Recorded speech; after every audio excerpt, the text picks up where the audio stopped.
Hello everyone, welcome back to my channel Pooja's cooking diary. Pooja's cooking ডায়েরিতে সবাইকে স্বাগত জানাই। আজ আমি বেশ অনেক দিন পর নতুন ভিডিও আপলোড করছি।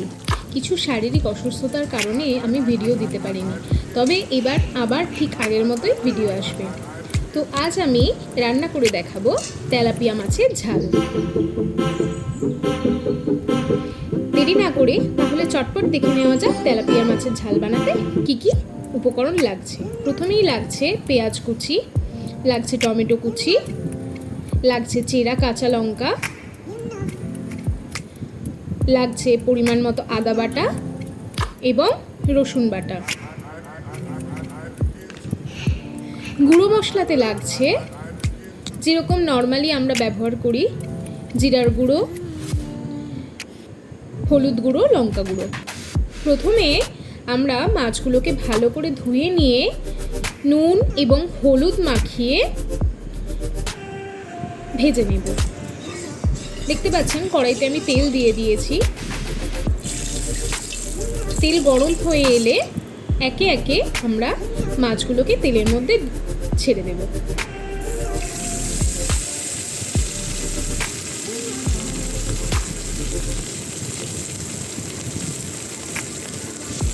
তেলাপিয়া মাছের ঝাল বানানোর জন্য এখানে আমি মিডিয়াম সাইজের তেলাপিয়া মাছ নিয়েছি।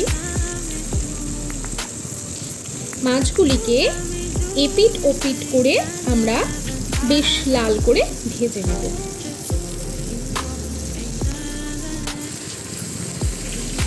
মাছের এক পিঠ ভাজা হয়ে এলে আমরা মাছগুলিকে উল্টো পিঠ উল্টে দিয়ে ভেজে নেব।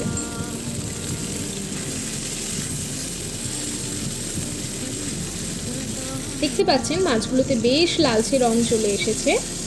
এই পর্যায়ে আমরা মাছগুলি তেল থেকে তুলে নেব।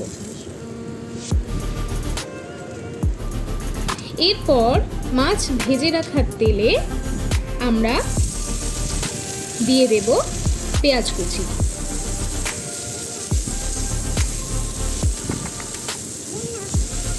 পেঁয়াজ কুচিও আমরা বেশ লাল লাল করে ভেজে নেব এবং পেঁয়াজগুলি যতক্ষণে ভাজা হচ্ছে ততক্ষণে আমরা আগে থেকে কুচিয়ে রাখা টমেটো এবং কয়েকটি কাঁচা লঙ্কা মিক্সার গ্রাইন্ডারে পেস্ট করে নেব।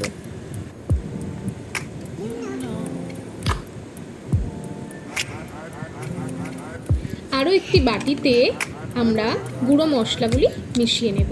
এখানে আমি নিয়ে নিচ্ছি 1.5 চা চামচ নুন, হলুদ গুঁড়ো, জিরার গুঁড়ো, 1/2 চা চামচ আদা বাটা, 1/2 চা চামচ রসুন বাটা। এগুলিকে অল্প একটু জল দিয়ে ভালো করে একসাথে মিশিয়ে নেব। ওদিকে আমাদের পেঁয়াজ মোটামুটি ভালোভাবে ভাজা হয়ে গেছে। এই পর্যায়ে আমরা মিক্সিতে বেটে রাখা লঙ্কা এবং টমেটোর পিউরি দিয়ে দেব। দিয়ে আমরা ভালো করে কষাতে থাকবো।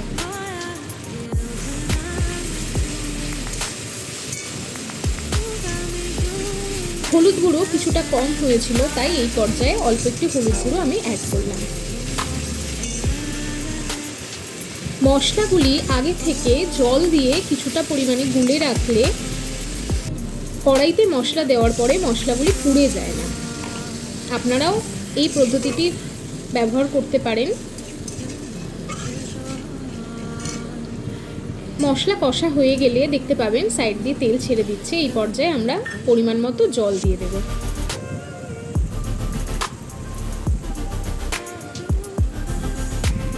জল ফুটে উঠলে আমরা ভেজে রাখা তেলাপিয়া মাছগুলিকে অ্যাড করে দেব। এবার ওভেন হাই ফ্লেমে রেখে আমরা মাছগুলিকে ভালো করে মশলার গ্রেভিতে ফুটিয়ে নেব। দেখতে পাচ্ছেন এখানে গ্রেভি বেশ ঘন হয়ে আসছে। আমরা আরও 5 মিনিট মতো গ্রেভিটাকে ফুটিয়ে নেব। দেখতে পাচ্ছেন এই পর্যায়ে মাছের গ্রেভি একদম ঘন হয়ে এসেছে। আমরা গ্যাসের ওভেনটিকে অফ করে দেব। গার্নিশিংয়ের জন্য ওপরে আমি দুটো চেরা কাঁচা লঙ্কা দিয়েছি। আমার আজকের রান্নাটি আপনাদের কেমন লাগলো জানাতে ভুলবেন না কিন্তু। আবার দেখা হচ্ছে নতুন কোনো রেসিপির সাথে পরবর্তী এপিসোডে। ততদিন আপনারা সবাই ভালো থাকবেন, সুস্থ থাকবেন।